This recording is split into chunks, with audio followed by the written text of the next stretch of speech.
How to track Amazon order with tracking ID.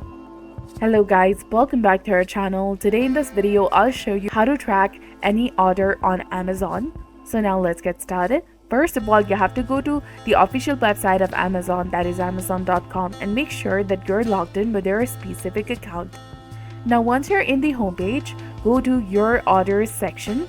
You can click on return and orders in the top right corner and you will be headed over there.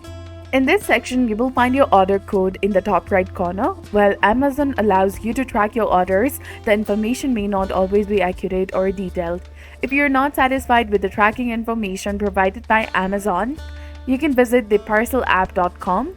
Here you can enter the tracking number you have, and after entering, click on the option to track your package and you'll be done. You will then see the status of your package, including the tracking number, the carrier, and the option to select a specific country that your parcel might be headed to, as well as any particular carrier that you might have your parcel. So this was all about it. I hope you found this video helpful. If you did, do not forget to like, comment, share, and subscribe to our channel. Thanks for watching.